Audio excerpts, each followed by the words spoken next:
Palace of Mirrors, Episode 1, The Story of the End.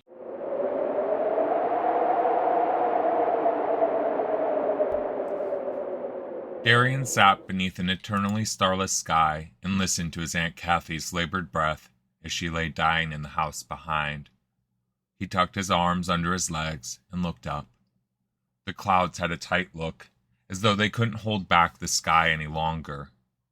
Soon snow would fall and winter would begin. His breath clouded before his face, and a biting wind brought color to his cheeks. Usually, these were his favorite days of the year. Kathy's voice carried on the thin breeze. Once it would have carried stories of times long past. It had been a voice that could calm him during the depths of winter, when snow piled so high they couldn't leave the confines of their small home. Now it was just a voice, thin and worn with sickness. Soon the snow would bury their home. Those 3 small rooms would become the world.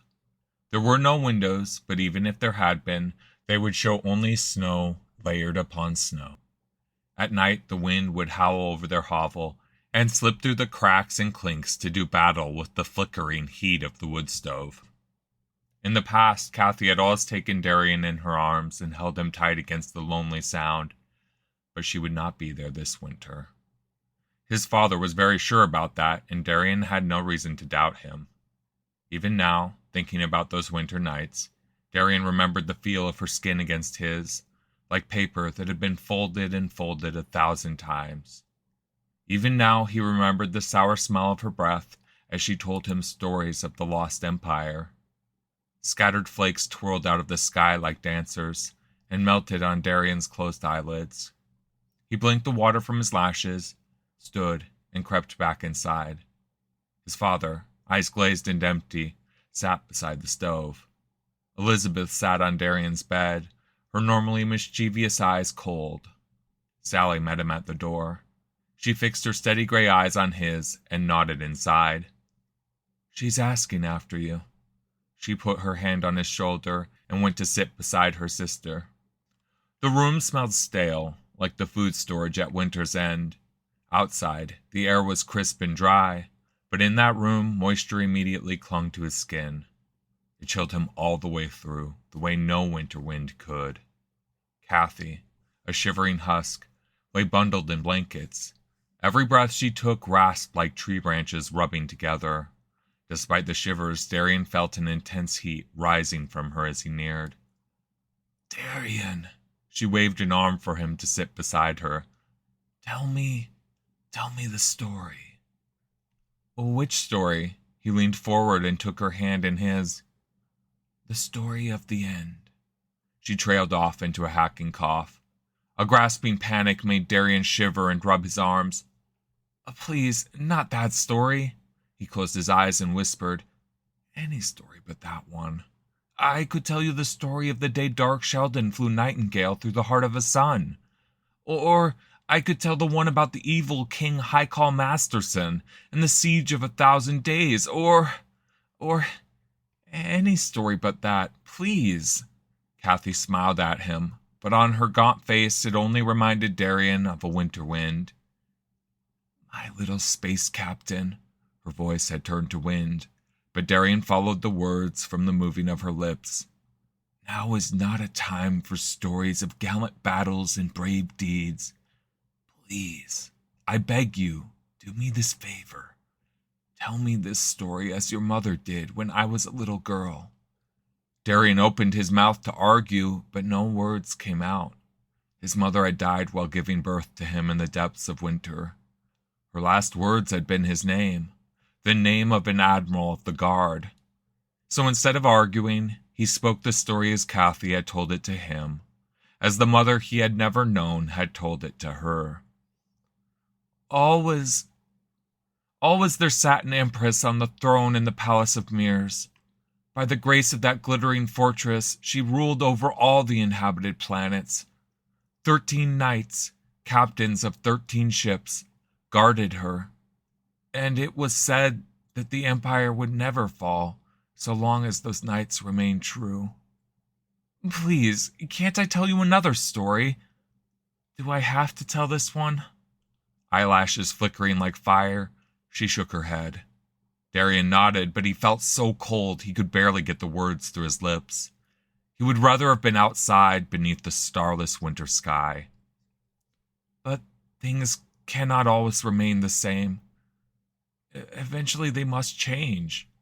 In the final days of the Empire, Esmeralda, who was as beautiful as her mother had been mad, sat on the throne.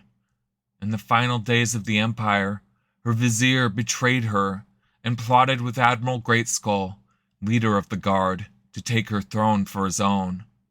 Only Dark Sheldon, captain of Nightingale, the 13th ship, remained true. When the vizier snuck into her room with a knife, he found only an empty bed and an open window. The billowing sheets guarded that window like ghosts in the moonlight. Dark and Esmeralda fled into the farthest depths of space. Admiral Greatskull gave chase with the other 11 ships of the guard. One by one, Dark defeated those ships until only Greatskull remained. Dark searched, but Greatskull and his ship Greywind remained hidden in the depths of space. At last, Dark brought Esmeralda back to the imperial capital, Leviathan. At last, she returned home to the Palace of Mirrors. A great fleet gathered to join their forces to hers, but Greyskull met them with a fleet of his own. He knew he couldn't hope to stand against the Empress, so he offered a deal and bid her consider it, and returned to him with an answer in the morning. What deal he gave, none living now know. Some say he promised to return to her side, but there are also those who say he offered nothing more than destruction if she continued to resist. The offer does not matter. When morning came, Esmeralda had vanished. Dark searched for her hopelessly through the halls of Nightingale, but she had melted away, as the snow does in summer. Darien stopped for a moment.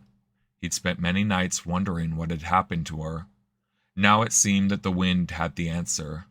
He heard it howling outside and felt its tendrils on his back. His father shut the door with a curse and a slam, and Darien continued the story. Greatskull accused him of killing the Empress and vowed to destroy his murderous hands. Nightingale and Greywind battled in the space above Leviathan. They spun and twirled about one another, and around them their fleets clashed. The sky burned with the falling wreckage of ships.